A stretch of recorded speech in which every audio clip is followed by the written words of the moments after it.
Donc, on va parler aujourd'hui finalement d'Elisabeth Foner, que Michael, notre cher Michael Borg-Jacobsen, nous apprend qu'elle s'appelle Ilona Weiss. Ilona Weiss. À part ça, pour le regret de Marc-Antoine, il ne nous apprend pas grand-chose d'autre.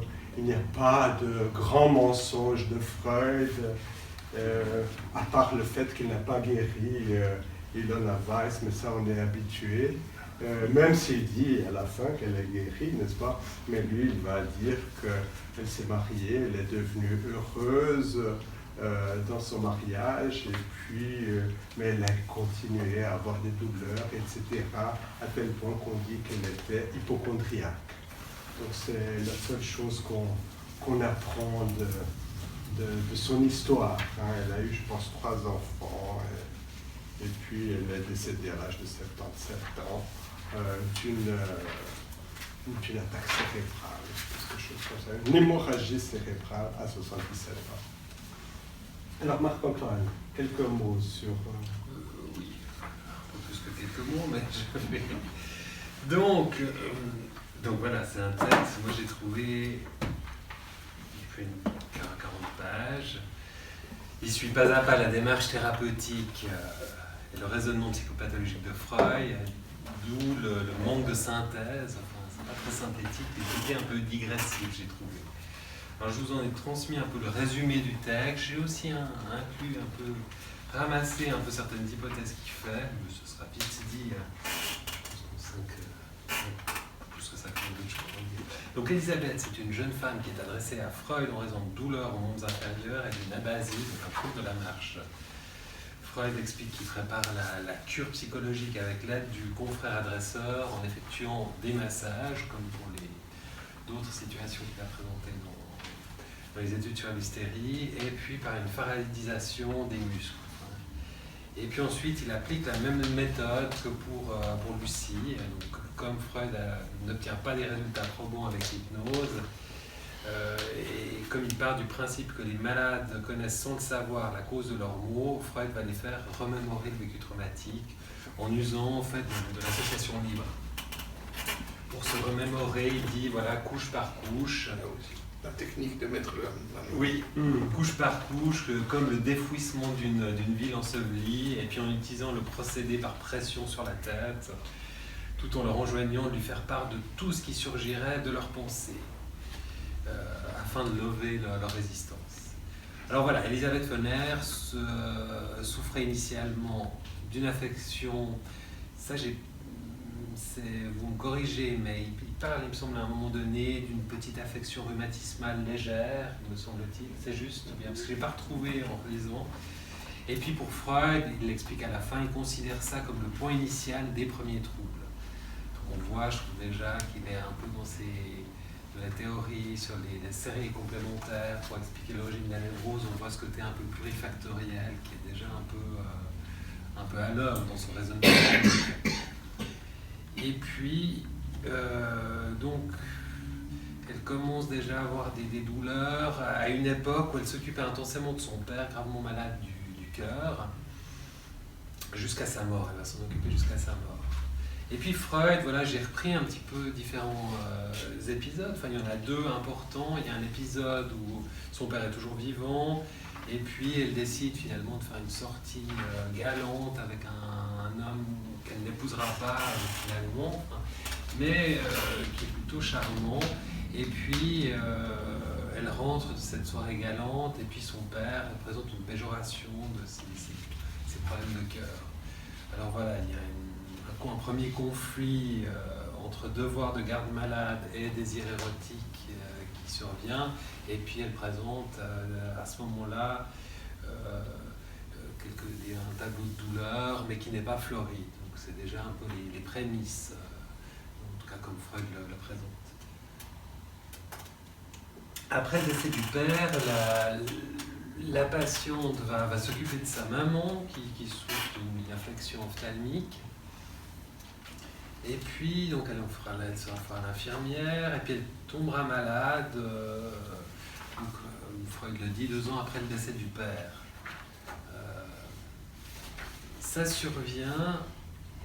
Freud parle d'un deuxième épisode, plus ou moins, c'est pas tout à fait clair les dates, mais c'est plus ou moins à partir de ce deuxième épisode, en tout cas c'est comme ça que je l'ai compris, qu'elle va développer des symptômes qui touchent la marche, enfin des symptômes dits hystériques, que Freud qualifie d'hystériques. Donc, cet épisode survient à un moment assez précis. La patiente a 2 sœurs, dont une des 2 sœurs, donc les 2 se sont mariées, puis une des 2 sœurs est enceinte pour la 2e fois, c'est une grossesse difficile dont elle décédera finalement. Et puis, alors que cette sœur est toujours en vie, cette sœur l'encourage à aller faire une escapade, une marche avec son mari. Alors la patiente effectue cette escapade, cette excursion, un homme qui ne sont pas dénués de charme et de qualité, avec qui elle s'entend bien. Et puis, après cette marche, Elisabeth développe des douleurs et puis des difficultés à la marche, je crois déjà à ce moment-là. Alors Freud considère qu'il y a une sorte de conflit, à nouveau cette histoire de conflit entre le désir de posséder un mari qui lui ressemble, duquel elle est proche, et puis c'est quand même le mari de sa sœur. Et puis Freud cite qu'auprès du lit de mort de sa sœur, une pensée traverse l'esprit d'Elisabeth, son beau-frère est maintenant libre. Oui, ça c'est Freud qui dit. Qui insiste. Même pas elle qui. Elle n'est pas d'accord. C'est déjà une interprétation. C'est déjà une interprétation, elle n'est pas d'accord. Et puis je crois même dans le Roulinesco, elle s'est toujours insurgée contre cette interprétation-là de Freud.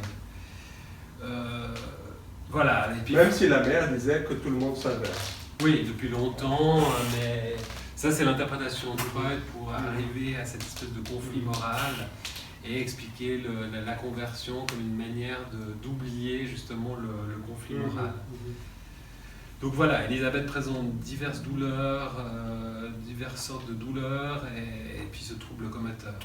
Certaines douleurs, d'après Freud, ça c'est son interprétation, rappelleraient et correspondraient à des zones du corps utilisées comme point d'appui pour mobiliser son père, donc ça serait une sorte de trauma, aurait une réminiscence dans le corps au niveau de ses points d'appui, donc ce serait la jambe droite. Puis d'autres douleurs auraient trait à sa sœur disparue ou à ses beaux-frères. C'est plutôt la jambe gauche. Je ne vais pas dans plus de détails. Voilà un petit peu l'histoire clinique. Maintenant, je vais assez rapidement. Ce que j'ai trouvé... Donc pour Freud, chacun des symptômes hystériques semble donc assigné à un événement spécifique. Pour moi, c'est comme si, à l'instar dans le Cratyle de Platon, la question des mots, de la motivation du signe ou pas, si on nomme telle chose, c'est pas pour rien, c'est parce que il y a une raison très concrète de nommer la chose. C'est un peu, ça va à l'encontre un peu de Saussure, de la linguistique moderne, mais c'est comme s'il y avait une motivation, comme pour Cratyle, comme s'il y avait une motivation du symptôme et une cause très précise. Puis il en vient à la fin, je trouve assez, il fait allusion à une dernière page, à Darwin, et puis à imaginer un peu un système d'innervation qui relierait psyché et puis corps, ce qui ferait que il y aurait des patientes, ils séparent les hystéries en 2 voire 3 sortes, des hystéries avec une sorte de prédisposition où il y aurait ce système d'innervation, et donc des hystéries de type vraiment symbolique, et puis des hystéries par accumulation un peu de traumatisme. Voilà ce qu'il dit. Et de rétention, c'est ça. Oui, j'en viens peut-être là, je vais peut-être pas aller plus avant, mais il en vient finalement, j'ai un petit peu résumé pour le cas de ces patientes, à élaborer une causalité un peu plurifactorielle. Il parle du primum movens au niveau somatique, donc dans le cas de cette patiente, il y avait déjà un peu ces douleurs rhumatismales, donc pour lui ça va fixer un peu le conflit psychique là autour. Il parle d'un facteur pour lui important dans la genèse d'hystérie, c'est le rôle d'infirmière, puis on le voit aussi avec Anao, qui s'est aussi occupée de son C'est père. vrai, toute elle s'occupe d'un malade, c'est incroyable. Et je pense qu'à l'époque, c'était, C'était un des rôles féminins, c'était de s'occuper des malades. Et puis des cadets de cette famille. Des cadettes, hein. Et voilà. Ah ouais. Puis les garçons allaient, les cadets allaient être prêtres peut-être. Mais il y avait, pour lui c'est un facteur important, il parle de la fatigue, l'inquiétude, la perturbation du système nerveux végétatif, d'un manque justement d'interaction, des affects qui sont emmagasinés, donc il parle d'hystérie de rétention, donc on accumule, mais je trouve intéressant à part ça, ces réflexions cliniques, on peut aussi les faire aussi. Et puis voilà, ça peut amener à cette hystérie de rétention. Et ensuite, il parle justement je le cite, hein, il parle d'abasie comme une paralysie fonctionnelle créée par une association psychique, d'une paralysie fonctionnelle psychique, je le cite dans le texte, et puis de cette question de la conversion des douleurs morales en douleurs psychiques. Puis c'est là qu'il parle de deux sous-ordres d'hystérie, hystérie résultant de la simultanéité des liaisons associatives déjà existantes, comme s'il y avait une sorte de phénomène de cumul de motifs, de traumas pour devenir hystérique, avec, enfin, il ne parle pas d'après-coup, mais on voit un peu le point de la théorie de l'après-coup. Donc, dans ce type de cas, pour lui, il n'y aurait pas de prédisposition. Donc, on voit, je trouve, un peu ce point de la question de la série complémentaire entre, pour être, faire un certain type de névrose. On reviendra sur la question de la série complémentaire, parce que j'ai l'impression que c'est plus théorique que pratique, justement. Ouais. Et puis ces hystéries par symbolisation, où il y aurait une prédisposition forte, et puis il imagine un système, vous me corrigez hein, si je dis des bêtises, mais il imagine une sorte de système d'innervation entre psychisme et puis corps, ce qui ferait qu'on arriverait à évacuer les conflits psychiques de manière directe dans le corps. Ouais. C'est comme ça que je l'ai compris, hein, mais c'était un peu obscur. Ça vous paraît juste comme enfin, la fixation somatique, la névrose utilise la fixation somatique. Ouais. La fixation somatique se met au service de la névrose. Voilà. Tu veux enchaîner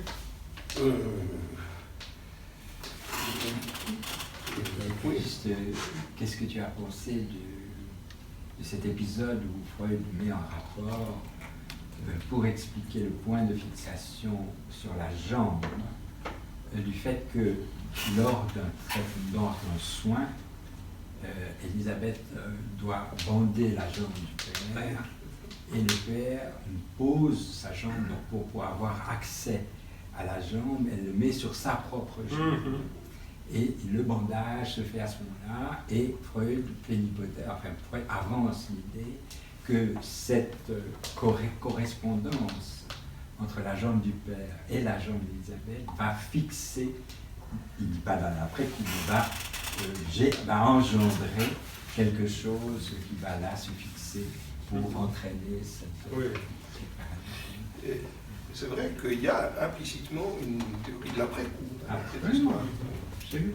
Théorie de l'après-coup, dans le sens qu'il y a des réactions immédiates à une situation qui met en conflit, mais quelquefois simplement les traces mnésiques, les souvenirs peuvent suffire à créer cette fixation.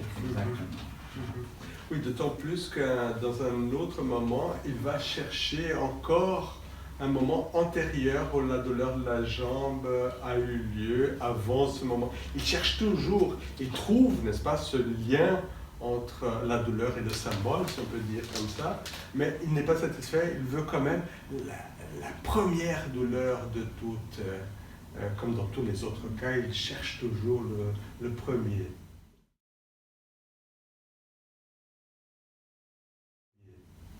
Oui, c'est le moment primitif. C'est vrai, enfin, je vais laisser la parole, je vais juste dire quelque chose là qui m'a trouvé aussi. Bon, j'ai pas lu l'ensemble, j'ai lu que la moitié, la discussion, je l'ai pas lu. Mais j'avais été déjà interpellé par sa façon de dire. C'est ce qu'il appelle les couches, parce qu'il apparaît en anglais, ce qui apparaît comme des couches d'oignons, n'est-ce pas? C'est-à-dire des couches successives où on sent qu'il va chercher le noyau. Quelque chose autour du noyau, c'est-à-dire du réel, quoi. Le noyau, le nœud. le réel, et qui serait le primitif, le premier. Le premier, voilà. Alors quelque chose comme ça qui est extrêmement important. Et alors, à l'occasion, j'ai été frappé par cette métaphore de l'oignon, d'une part, et puis il y a d'autres parties, mais j'ai pas pris le texte, d'autres parties, où il y a, surtout au début, l'oignon vient après. C'est ça qui m'a intéressé. L'oignon va venir après comme métaphore. Au début, il parle de surface et de profondeur. Comme si, il disait, alors en anglais, il dit qu'il va chercher deeper, qui va chercher encore plus profond. Alors, il y a, et puis là, on se dit, ben, tiens, c'est curieux, on comprend qu'au départ, au début, il y a quelque chose autour de ce que Jung va appeler la psychologie des profondeurs. En fait. Et puis après, il y a pareil, on a l'impression de couche, que c'est une archéologie en fait. D'ailleurs, il parle d'une ville enterrée, des strates, d'une ville enterrée qu'il faut aller déterrer, etc. L'impression qu'il faut mettre une petite lampe. Il gardera toute sa vie avec cette idée. Dans Malaise dans la culture, il continue avec cette idée. Mais en même temps, il balance d'un autre côté sur quelque chose de beaucoup plus superficiel. C'est-à-dire qu'il y a des espèces de couches, n'est-ce pas, accessibles. Un oignon, c'est pas, ça rien, c'est de la cuisine. Ouais, ça n'a pas rien à voir avec l'archéologie. On n'a pas besoin d'une lampe sur le front pour aller chercher le noyau de l'oignon. Il suffit d'un couteau.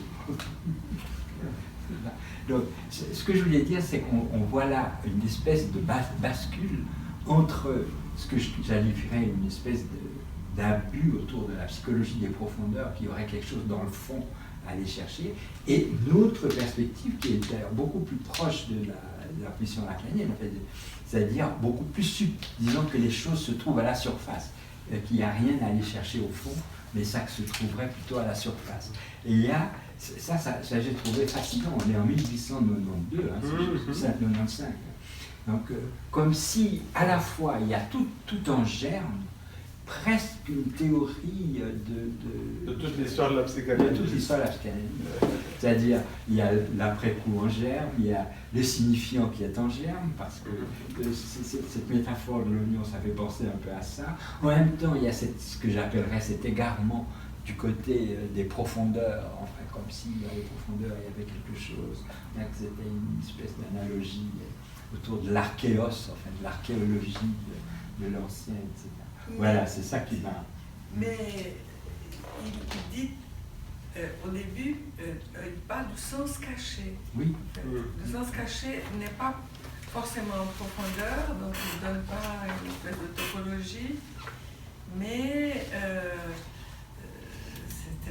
il hésite en plusieurs positions. Voilà, il hésite entre la profonde, que c'est dans le fond, puis c'est caché. Oui, donc c'est caché où, caché où. Et puis de temps en temps, il dit qu'il y a, dans l'idée, qu'est-ce qui est caché, le sens caché, c'est une idée qui est incompatible, qui est, voilà, c'est ça qui a le conflit, qui amène le conflit. Donc, il cherche le sens caché, donc une causalité quelconque, une causalité généralement qu'on trouve là déjà, soit par des associations qui parlent de la jambe, comme ça, et quand il découvre qu'elle avait un copain, donc le sens caché, ça serait une causalité sexuelle. Donc il y a quelque chose de sexuel qui effleure comme ça. À dire que sexuel ici, c'est encore dans un sens très large, n'est-ce pas? C'est l'amour. C'est large. Mais et qu'il va obtenir, et ce que je m'ai frappé dans le texte, surtout au début, c'était qu'il va obtenir par la confession. Je ne sais pas si la traduction c'est confession. Genre, c'est confession. C'est un mot qui revient, oui, des fois. C'est confession. En tout cas, il y a l'idée qu'on peut, il dit même éliminer, supprimer en français. Le conflit lié à chaque couche, par le fait de le dire. C'est une idée qui est... Ça, c'est une idée du début, c'est de Breuillère et qu'il continue à maintenir. Oui, mais qui reste dans la psychanalyse. Mais il parle de Je pense qu'elle reste plus tard, cette idée de supprimer. Pas de supprimer, non, pas de ça supprimer. par la Ça, parole, non, mais- là, effectivement, c'est typique de cette époque-là, Ouais, c'est herlétique, typique de cette n'est-ce pas? Régler les conflits, on règle une après l'autre. Et même de supprimer presque Mais le en mal-être. français, c'est Supprimer le le mal-être, mal-être au conflit du... de chaque État. C'est ça. C'est sûr. Et c'est vrai qu'on est frappé, ça je trouve très intéressant de penser que Freud est arrivé à la psychanalyse avec comme sorte des idées assez schématiques, hein, assez simples. Oui. Il les a diversifiées, il en a fait autre chose, mais c'est assez frappant quand même qu'il a des représentations assez simples, hein, comme assez schématiques. Il y a encore une dernière chose avant de la présenter, que je trouve assez saisissant par rapport à cette discussion autour des couches, la profondeur, etc. Alors, je ne sais pas comment c'est dit en allemand, je pense que c'est la même idée en allemand, alors les mots, je ne me souviens plus des signifiants, mais à un moment, il dit très clairement que toutes ces choses anciennes, n'est-ce pas, dont il présume qu'elles ont existé, qu'elles existent et qu'elles sont de l'ordre du réel, vont toutes se présenter dans la synchronie, c'est-à-dire dans l'ici maintenant. C'est quand même hallucinant en 1892. C'est-à-dire que la diachronie, si tu veux, au fond, il y a cette quête du réel, etc., mais que cette diachronie va s'actualiser dans la vie de tous les jours. Et alors, il va demander à cette jeune fille qui dit qu'elle ne sait plus quoi dire, etc. Oui, Dire, oui, dans, dites ce qui vous vient. mais dans le malaise de la culture, il dit que c'est toutes ces couches, il parle de toutes ces couches, mais il dit, mais supposons que, au contraire de l'archéologie, que toutes ces couches restent intactes. Ça veut dire, c'est plusieurs moments de Rome, n'est-ce pas? Toutes se superposent finalement dans le présent, n'est-ce pas? Dans le présent, mais de façon inconsciente. Elles sont toutes là présentes. Il n'y a rien qui se perd, rien qui se détruit. Ça, c'est l'idée essentielle. Et alors, l'actualisation, elle se fait dans la séance. Dans la séance, c'est-à-dire par l'association libre où on est à la surface. On n'est plus à aller chercher dans les cours, mais ça se passe. Voilà. Mais ce qui est tout à fait marrant, là, c'est la technique qu'il utilise. Ah, oui. Bon, il y a la question de poser la main sur le front, et puis dire, au moment où je lâche, une idée vous vient, et puis l'affirmation qu'il sait qu'une pensée est venue. C'est ce qu'il dit à la patiente. La traduction là, la traduction française, elle n'est pas fausse en soi, mais elle donne quand même une idée fausse, parce que, je veux trouver la page, parce que c'est intéressant cet aspect-là. On va y arriver. Voilà. Donc, je ne cédais plus désormais quand elle prétendait n'avoir pensé à rien. Et je lui affirmais qu'une idée lui avait certainement traversé l'esprit, sans qu'elle y prêtât peut-être attention, mais que je renouvellerais volontiers la pression. Et puis, peut-être aussi pensait-elle que l'idée sur J n'était pas la bonne, mais cela ne la regardait pas. Elle devait absolument rester objective, c'est intéressant, et dire tout ce qui lui passait par la tête. Enfin, je savais pertinemment, elle avait une idée qu'elle me dissimulait. Donc ici, on croit que Freud dit au lecteur « je savais ». Mais c'est pas ça. C'est pas ça qu'il dit. En réalité, parce que ce qu'on ne voit pas ici dans la traduction, c'est que c'est du discours indirect. C'est-à-dire que sie meine, ça veut dire que je lui dis qu'elle avait, que j'étais sûr qu'elle avait eu une idée. C'est pas j'étais sûr, c'est une tactique thérapeutique. On ne voit pas là que c'est une tactique thérapeutique. C'est pas qu'il était sûr du contenu, il était sûr qu'il y avait quelque chose. Je lui ai dit, je sais que vous avez pensé à quelque chose. C'est ce qu'ailleurs il va appeler plus tard un hameçon de fausseté. C'est intéressant. Un hameçon de fausseté. Donc il lance un hameçon pour voir si ça mord. Et alors, le texte anglais ne fait pas cette bêtise. Pas cette bêtise, pardonnez-moi. Mais enfin, c'est pas tout à fait une bêtise, parce que c'est vrai que dans un texte littéraire, on peut commencer un discours indirect, et puis ensuite on continue et on laisse on pense que le lecteur sera assez intelligent pour prendre part. Mais là, c'est quand même pas tout à fait clair. Quand il dit « je savais que… » On a l'impression qu'il est dans une espèce d'univers divinatoire, ou bien qu'il voit des signes que d'autres ne voient pas. Quand on dit de cinglé, là… Lui, il n'a pas besoin de savoir, il n'a pas besoin, lui, d'être sûr qu'elle… C'est juste une chose qu'il lui dit. C'est un hameçon. Voilà. C'est comme une interprétation d'essai, on balance une interprétation, puis on exactement regarde ce que ça. le patient... Exactement, un hameçon de fausseté, il appelle ça. Je ne sais plus dans quel texte. Moi, ce qui m'a frappé en revenant sur le sens caché, alors c'est plutôt mon côté littéraire que je suis ni psychiatre ni psychologue, c'est que quand il dit, il reprend la citation de Goethe en citant Marguerite qui se méfie de Méphistophélès. Et ça, c'est extraordinaire. Donc ça serait lui, Méphistophélès, qui et Marguerite, la patiente, qui se méfie de son... C'est incroyable. Oui, c'est tout à fait ça. Ouais. Mais je voulais revenir sur la question de la confession parce qu'il dit que la méthode, il dit un tel succès thérapeutique de la confession, Ouais. il est. Donc, la méthode, c'est la confession et ça donne un résultat, un succès thérapeutique. Ouais. Alors, je ne sais pas, en allemand, c'est confession et les Vous savez pas à quel passage. Mais Oui, parce que là, il est vraiment encore dans la méthode cathartique. Donc, il croit qu'en parlant, voilà, ça c'est suffit. C'est au tout début et... Surtout en parlant de ce qui a été oublié, de ce qui a été mis de Bien côté. entendu, et puis il parle plusieurs fois de cette histoire de confession. Bien sûr, ça n'a pas tombé dans l'oreille d'un sourd parce que la confession, ça me parle dans le sens de la religion et qu'on utilisait dans la religion catholique aussi pour avoir un certain succès thérapeutique dans le sens que l'absolution, donc la personne sortait légère de confessionnal, en priant 3 Ave Maria et un Notre Père, etc.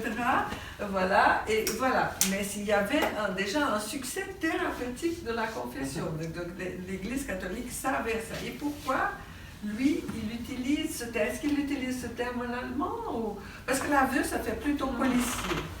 Alors, Même s'il parle d'aveu, c'est avoué. Non, mais pas, en tout cas, ça là, peut que être- Oui, là où il y a Tu une peux avouer, confession. pas Il y a seulement beaucoup une de faute. contextes pour dire l'aveu. L'aveu, c'est une connotation beaucoup plus complexe, me semble-t-il. oui, mais c'est plutôt... Tandis que la confession, c'est vraiment quelque chose... Où est-ce qu'il y a le mot C'est plus, confession? c'est plus du côté de la catharsis, là, la confession. C'est plus du C'est- côté Ouais, c'est ça. c'est plus du côté cathartique. Mais il faut dire que... Mais en anglais il aussi, y a aussi- ça revient. Attendez, Oui, je enfin, te je vais montre interrompre, excusez-moi, je vais interrompre. je te montre en français. Voilà. C'est...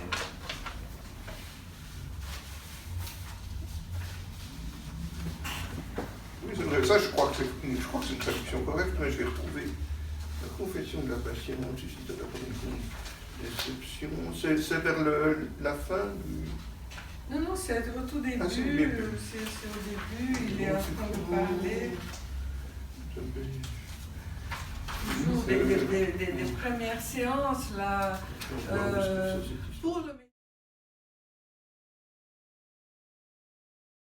Pour le médecin, par exemple, la confession de la patiente constitue d'abord une grande déception.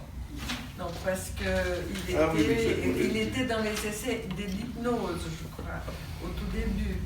Et puis il disait dormez, puis il disait je dors pas. Oui, alors on va voir. Il est dans la méthode. Oui, j'essaie juste de voir pour le retrouver dans l'allemand. Je vois pas tous. À quelle distance c'est du début? Oui, donc c'est.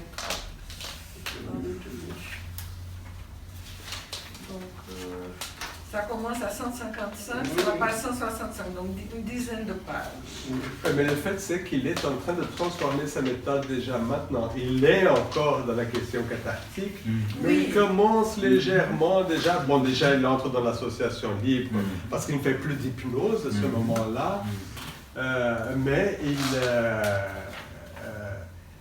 il commence aussi à interpréter chaque fois plus.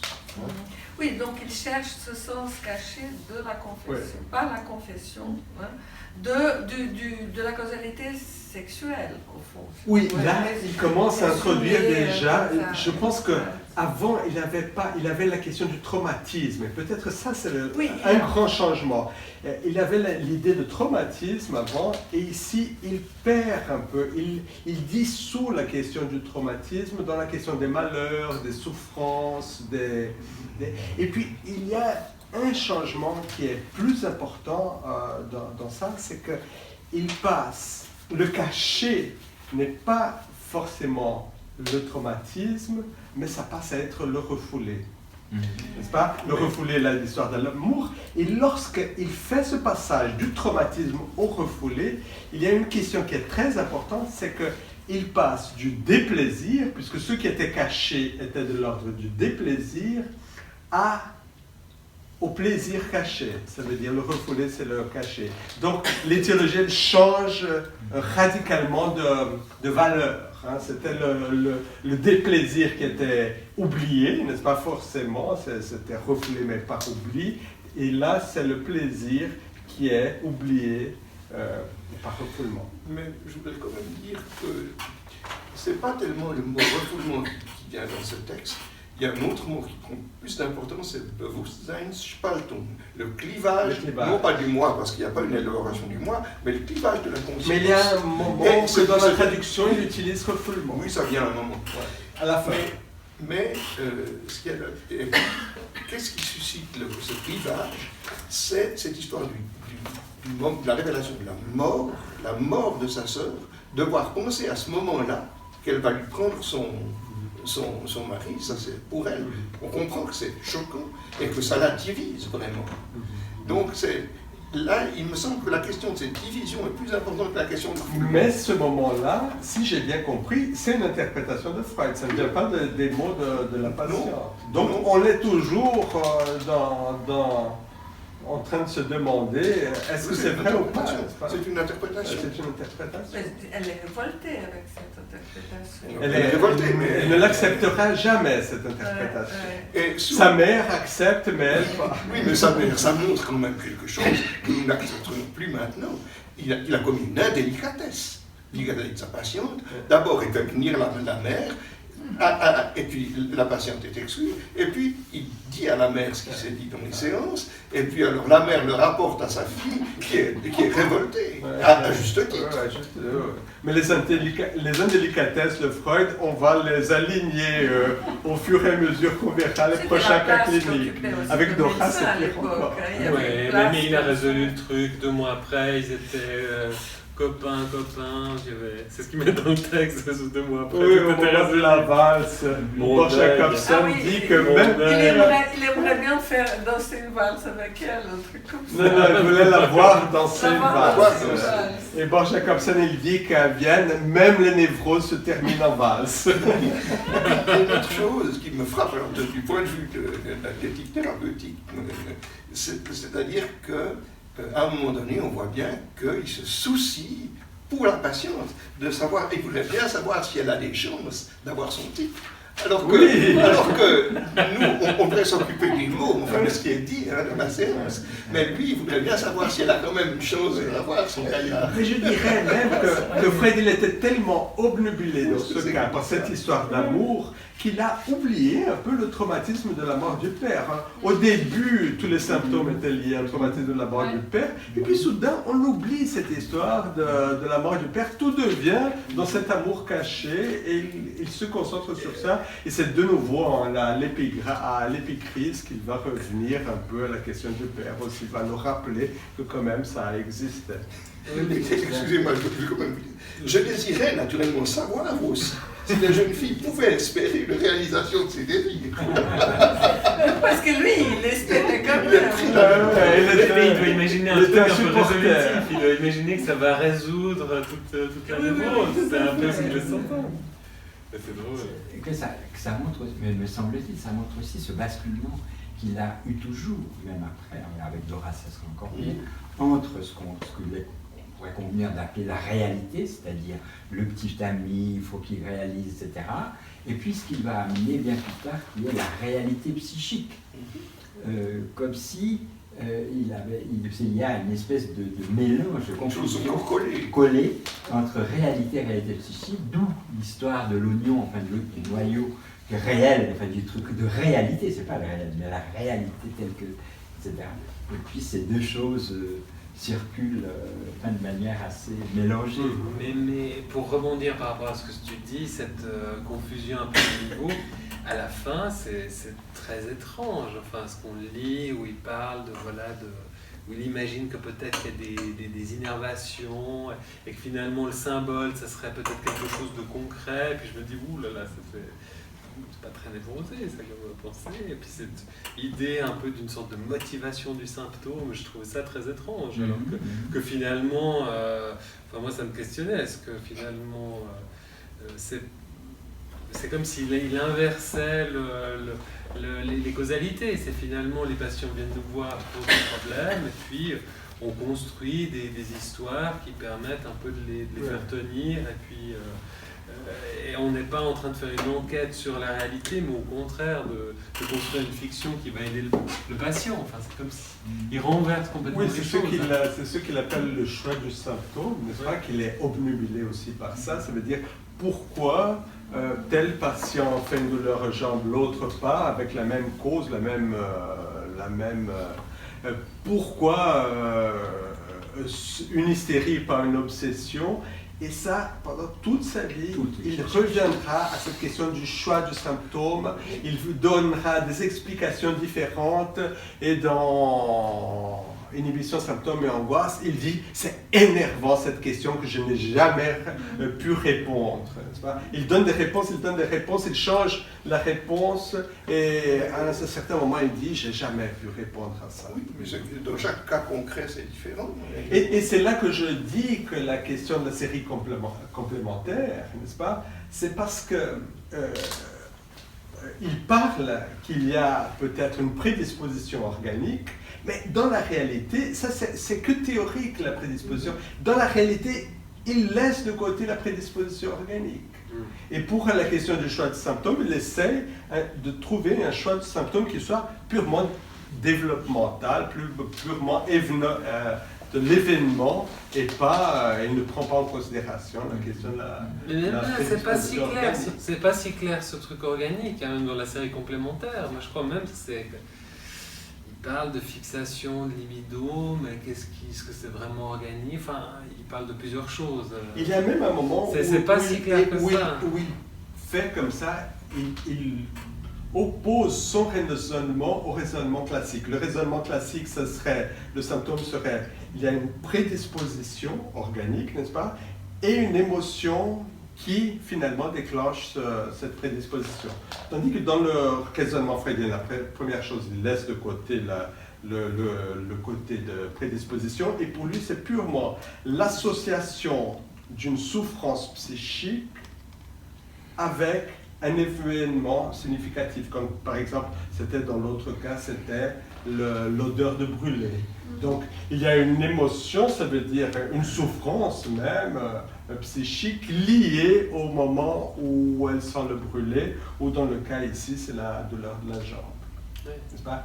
Donc, c'est le raisonnement classique, c'est une prédisposition et une émotion qui fait se manifester la prédisposition, et ici, il n'y a pas de prédisposition, c'est l'association entre deux événements. Et puis en même temps, c'est paradoxal, en tout cas, ça me paraît paradoxal, quand il dit, à plusieurs endroits, par exemple dans les études sur l'hystérie, où il est en désaccord avec Janet, avec la question de, pour lui, l'hystérie, c'est quelque chose de défensif, et c'est pas quelque chose d'une tare, d'une dégénérescence. Donc, oui, où est-ce qu'il se situe avec... alors, est-ce qu'il fait une combinaison entre une théorie psychologisante couplée à des choses de prédisposition somatique? Je trouve pas très très clair tout ça.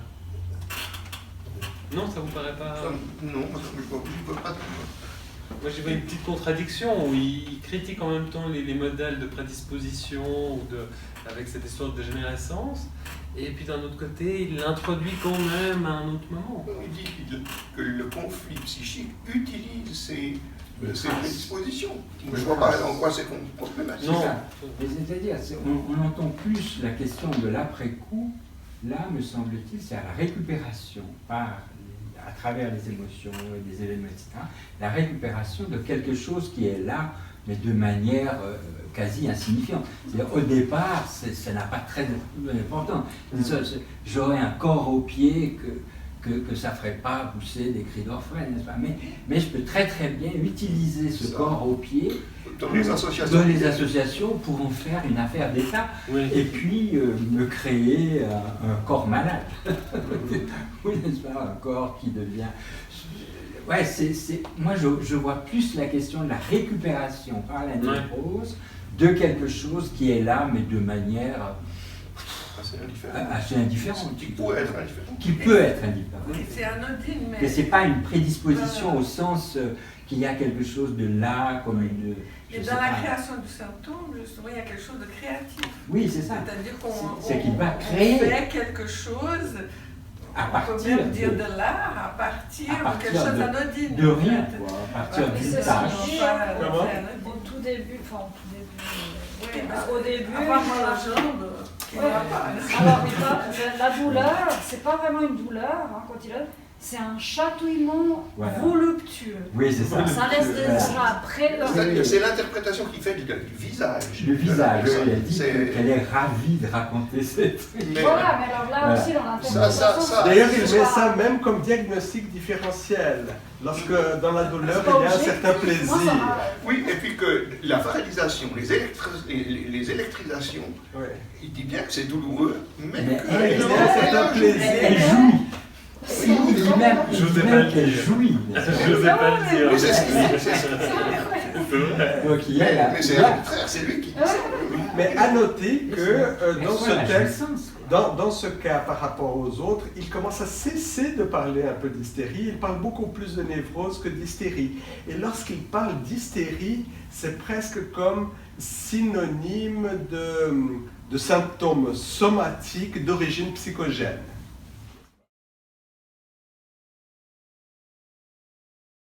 Mais la question de cette jouissance qu'elle avait, donc il est loin du transfert, mais quand on voit le film Augustine, vous avez vu le film Augustine, qui sont là à Charcot avec, dans la salpêtrière avec des appareils qui mettent sous hystérique et des trucs, et puis on visse, on prend des trucs, mais pas possible, et puis on voit la tête, et c'est-à-dire qu'on voit bien que c'est adressé aux médecins, il parle un peu de transfert sans utiliser le mot transfert, voilà. Il parle de la relation. Mais je crois que c'était pas clair pour lui. Je sais, il parle de transfert lorsque, selon ce qu'il fait, surgit la douleur. Exactement. C'est tout dans la relation. Il faut... Et c'est presque une névrose de transfert, voilà, ça veut dire. Il y a le symptôme qui surgit dans la relation. Il faut connaître bien d'autres cas pour voir que cette expression de plaisir, c'était peut-être adressé à lui quand il faisait comme ça des chatouillements sur sa cuisse. Mais enfin, donc c'était la question du transfert, mais voilà, c'est-à-dire qu'il trouve ça bizarre et il n'a pas... Comment? L'aspect transférentiel, il ne le voit pas. Oui, il ne le voit pas. Mais il est attentif à la relation du patient avec lui et tout ce qui se passe entre la relation. Oui.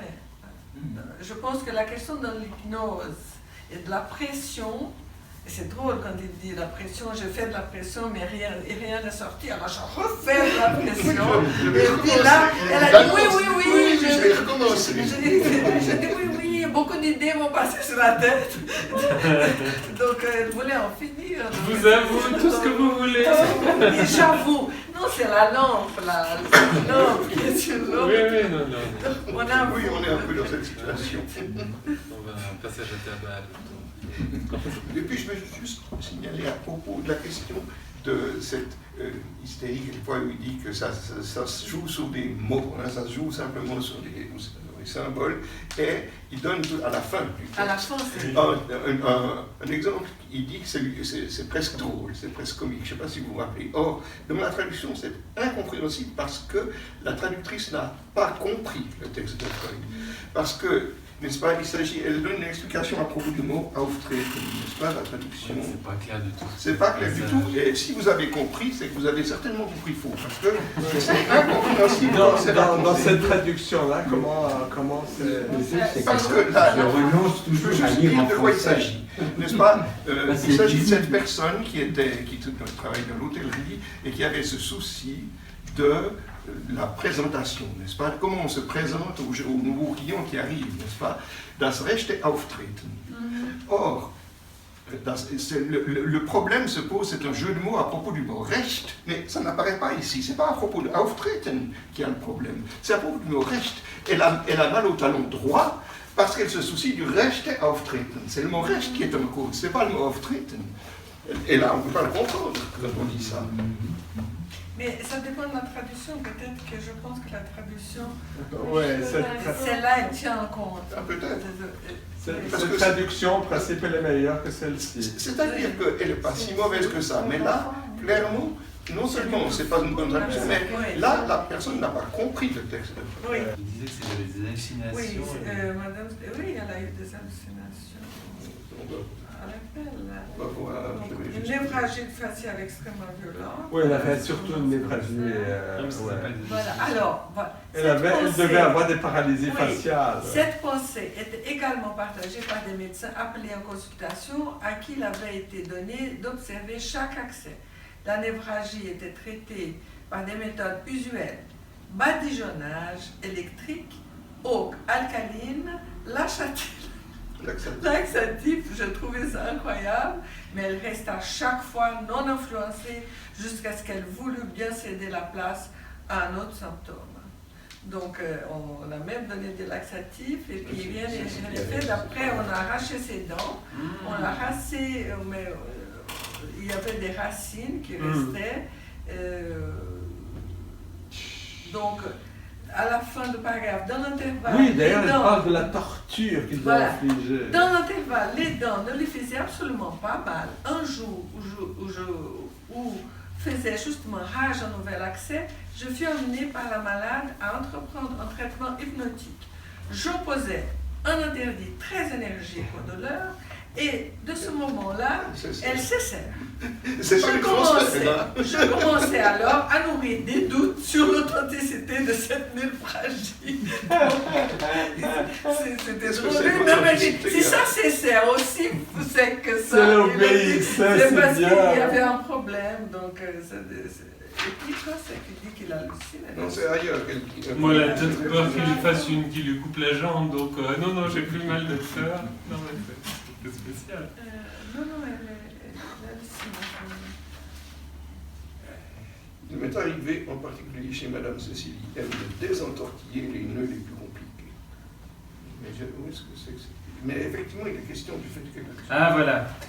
Voilà, il parle de la façon dont se répétait un état hystérique de ce genre. Enfin, la malade très bien disposée jusqu'à ce moment-là devenait la proie d'un certain état d'âme pathologique d'une teinte particulière dont elle méconnaissait chaque fois le caractère qu'elle allait attribuer à quelque incident banal et récent.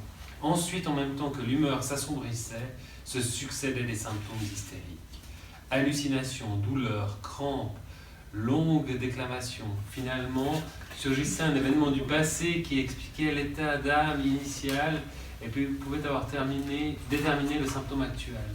Tout devenait clair avec cette dernière partie de la crise, les troubles disparaissaient comme par enchantement et le bien-être s'instaurait à nouveau jusqu'au prochain accès 12 heures plus tard. C'est marrant, tout devenait clair. Ça, c'est aussi une obsession de Freud. Ah. Enfin, c'est clair. Oui, enfin c'est clair. Mais Alors que tout ensuite, est un peu mais ça ne dure pas obscur. longtemps. Ensuite, quand même, il n'est pas tout à fait satisfait et il cherche encore une autre chose. Non, mais il y a quelqu'un qui lui apparaît aussi à un certain moment. Non, on se mélange tout Elle avec ces parle cas. de quelqu'un qui vient, qui lui apparaît, je ne sais pas comment, une apparition, comme une visite. Alors, une autre chose dans ce texte par rapport aux autres qui devient beaucoup plus complexe, c'est l'intérêt de Freud par rapport aux pensées. Et qu'est-ce qu'il appelle pensée? Pensée, c'est les fantasmes plutôt liés aux affects. Il y a le désir, il y a la peur, il y a la culpabilité, il y a le remords, il y a le rejet, toute une série d'affects. Il y a l'idéal. Il y a la morale aussi, tout le temps, la question de c'est bon, c'est pas bon, c'est bien, c'est pas bien. Et puis il y a la question de la mémoire, ça veut dire les souvenirs.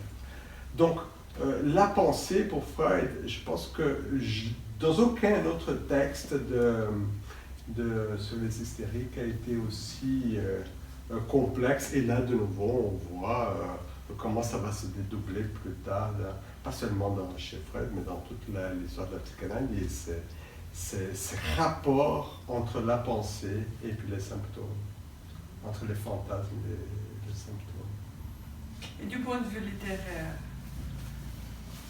Alors, que du point de vue littéraire, comme je C'est suis pas un peu médecin. répétitif. Alors à la moi, ça fin. m'a fait penser, en tout cas quand il raconte la vie d'Elisabeth, ça m'a fait penser au Lys dans la vallée de Balzac, où il y a cet amour platonique et la fille qui, pour finir, se laisse mourir parce qu'elle ne peut pas assouvir son amour, etc. Donc moi j'ai vu ça un peu comme ça, c'était un peu aussi l'époque. Mais il y a un certain moment, est-ce que vous vous souvenez qu'il y a un certain moment, il dit, on va dire que c'est presque de la littérature ce que je fais. Oui, tout à fait. Au début, Mes rapports sur les patients ressemblent plus à de la littérature qu'à un travail scientifique. Et ce n'est pas sérieux. On pourrait croire que ce n'est pas On sérieux. pourrait croire. Mais ça enlevait l'aspect sérieux. Ça, oui, ça. Oui, c'est pas. On peut s'attendre à quelque chose d'objectif, c'est un médecin qui. Et au fait, non. Mais c'est la nécessité des cas qui l'oblige à faire les choses ainsi. C'est ce qu'il dit. Mais c'est pas seulement, parce que c'est pas tous les psychanalystes ou les psychiatres. Lorsqu'on verra Kernberg, il n'y a rien de tout ça. Il pourrait, enfin je sais pas, après, il pourrait faire juste des phrases juxtaposées avec les symptômes, les résultats. On dit que là, tout est un peu... On voit l'arrière-plan social, on le voit que de façon directe, mais il est quand même important. Déjà le fait qu'en effet, c'est la fille cadette là, qui doit prendre en charge les parents. C'est une histoire, c'est bien. Et puis, alors, on parle du deuxième beau-frère dont elle devient amoureuse. Oui. Et puis, c'est seulement à la fin qu'il nous raconte que lorsqu'il est venu dans la famille, il a cru que c'était elle qui était sa fiancée. Oui. Donc, ça veut dire que le fiancé qu'on lui avait destiné, ça veut dire que c'est un arrangement. C'est un arrangement entre familles, cette histoire. Oui. Et puis il débarque là, et puis il se trouve qu'il s'entend bien, il croit que c'est d'autant plus qu'il pensait que elles ont vraiment un entretien très, très vivant. Hein. Et alors elle, elle devient amoureuse, mais c'est tout à fait étonnant du point de vue de la situation. Parce qu'on n'y pense pas quand on lit ça. Et que chez nous actuellement, je crois qu'il n'arrive pas très souvent que les mariages soient arrangés entre les familles. Puisque là, c'était courant à l'époque, c'était comme ça que ça se passait. Alors j'ai une question à vous tous, peut-être à commencer par Madge. Est-ce que vous croyez vraiment qu'elle était amoureuse de ce beau-frère? Qu'est-ce que ça veut dire? Tu interprètes comme tu veux. Non, mais elle a eu beaucoup de plaisir à parler avec lui. Certainement, elle était amoureuse de l'idée d'être amoureuse et d'avoir un mariage dans les normes de l'époque. Oui, elle avait beaucoup de plaisir à avoir cette conversation. Elle avait beaucoup de plaisir. Oui. Et la mère, elle disait que ça se savait, n'est-ce pas? Et elle-même. Il y avait aussi la coutume de quand on devenait veuve, n'est-ce pas? Oui. Dans un veuve, on se mariait avec le frère du veuf. Oui, c'est ça. Du mort. Le veuf, il épousait une sœur, en général une sœur cadette. Voilà, exactement. Donc il y avait cette coutume. Mais c'était pourquoi, dans ce sens. il explique pourquoi ils ont jugé que ce n'était pas Il était trop fragile, trop fragilisé. Il était trop fragile. C'est lui qui était fragile. Il était fragile, il était malade. C'est lui. Oui. Je pense qu'il aimait, peut-être qu'ils avaient moins d'argent, des choses comme ça. Voilà. Mais son mari aussi, il avait moins d'argent. Parce qu'ils étaient très fortunés, la famille d'Elisabeth von Eyre. d'Ilona Weiss. Son père, il était dans le commerce en gros à Vienne. Il était d'origine, c'est un juif d'origine hongroise, et qui a hérité. Je pense que le grand-père déjà était fortuné, et le père, il a bien mené. Je parle du père et du grand-père d'Elisabeth Foner. Et comment tu sais ça? Grâce à la vérité de Michael Borja-Capson. Sous forme de livre. Okay. Ah, donc il a étudié toute cette arbre généalogique. Il a étudié. Pour voir où était la vérité. Oui, pour voir où Freud a menti. Oui, d'accord. En cherchant sur. Freud, il cherche le cachet des patients, et Borja-Capson cherche le cachet de Freud.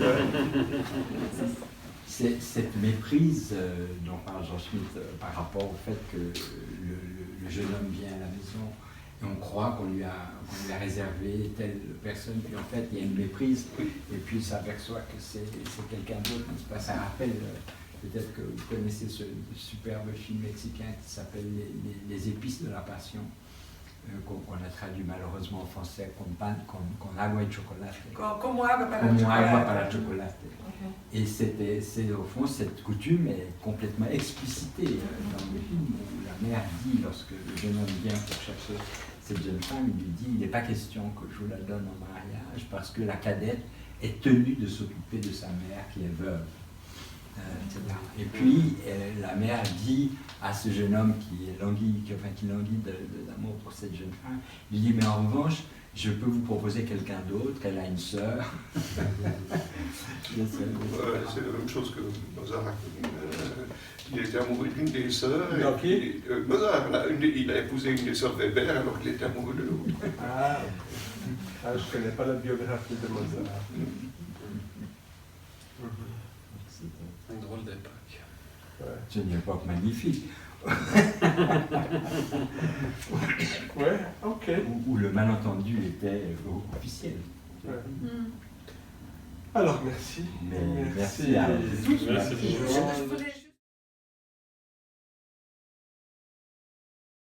Je voulais juste avant de finir, est-ce qu'on peut déjà lancer la chose pour penser, ou bien on discute maintenant, peut-être c'est un peu c'est-à-dire,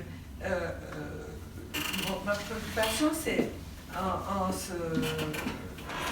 en lisant tous ces textes, ces cas cliniques, parce que c'est des cas cliniques, c'est-à-dire quelle serait la différence d'aujourd'hui, c'est-à-dire quelle application pour aujourd'hui de cette méthode. Qu'est-ce qui nous reste de tout ce que... Voilà, de la méthode, de la théorie et de l'application, c'est-à-dire de la thérapeutique. Enfin, c'est-à-dire on a pris ça, mais ce wagon de train, on ne sait pas où ça nous mène, mais petit à petit, il y a une station là, l'autre là, puis on construit un parcours.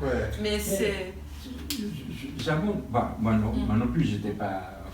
Oui, il a été pensé. Comme ça.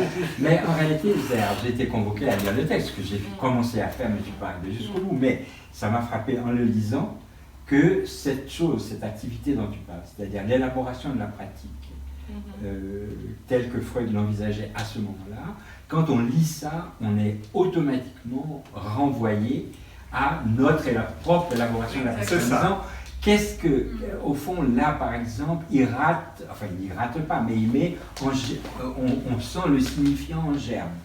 Là, on entend l'après-coup. Là, on entend quelque chose. Donc, on est renvoyé, bon, peut-être que c'est une fiction, mais... on connaît la fin de l'histoire. On connaît la fin de l'histoire. Alors, on sait que... Alors, on se dit, mais il est en piste. C'est-à-dire, il n'y a aucun moment réellement on dit il s'égare, qu'est-ce qu'il va chercher là? Parfois, il y a eu des moments, il y a eu d'autres histoires. Mettre un petit doute sur ce que c'est que avec ce que tu dis, on aurait l'impression de croire. Comme on voit les choses maintenant, alors c'est ça qui est juste. Non, c'est pas ça que je veux dire. C'est pas ça que je veux dire. Bon. N'empêche que pour l'instant c'est juste. Pour l'instant c'est juste. Dans 50 ans, on va rediscuter. Jean, ou alors le juste ne serait pas le juste, mais le sériel. C'est-à-dire qu'on voit qu'une série est en marche, que la série nous mène ici ou là, on verra, n'est-ce pas? Et d'ailleurs, ça va nous mener aussi ou là, puisque certains vont l'amener à l'IPA, d'autres vont l'amener chez Kernberg, d'autres vont l'amener ici. C'est-à-dire que la série ne dit pas où le train va finalement s'arrêter, parce que les voies vont s'écarter.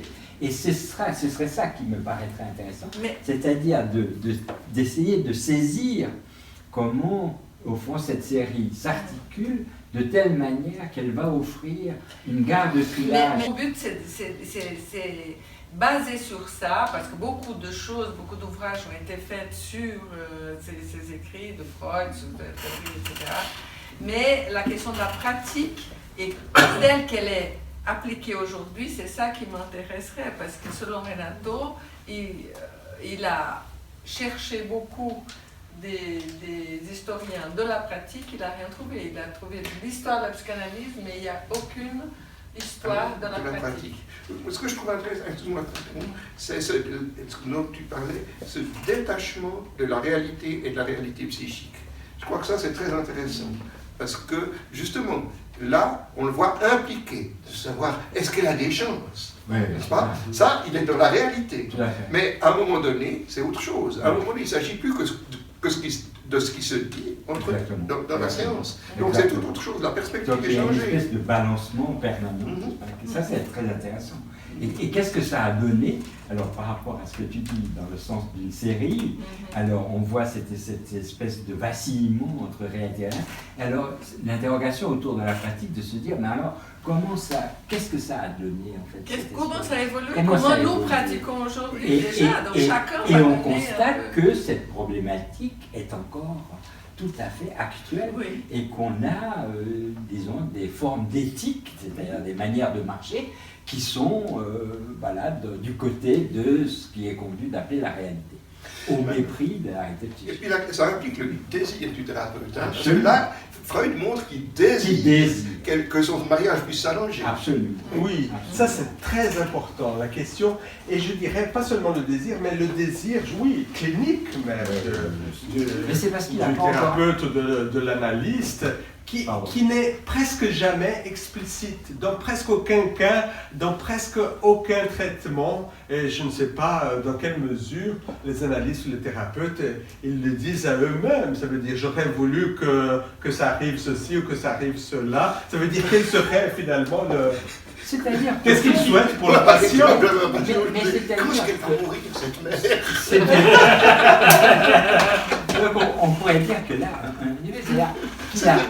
il n'a pas encore, enfin, on voit en germe, je dirais, donc voilà, quelque chose de juste ou d'injuste, mais on voit en germe quelque chose de la théorie du transfert. C'est-à-dire que ce désir qui est porté sur la réalité, est-ce qu'elle va réaliser ça, n'est que, au fond, quelque chose qui est en train d'émerger autour du transfert. C'est-à-dire, qu'est-ce que je lui veux pour qu'elle me veut, je ne lui veux pas, c'est-à-dire, alors, moi, j'étais aussi intrigué par cette passion, au fond, qu'il a pour l'amour, enfin, cette histoire d'amour, le mariage, l'amour. Alors, bon, il se trouve que ça arrive dans la patientèle, qu'on ait des gens qui aient cette même fascination pour ce que j'appelle le monde de Pocahontas, c'est-à-dire se marier et avoir beaucoup d'enfants, cette histoire hollywoodienne.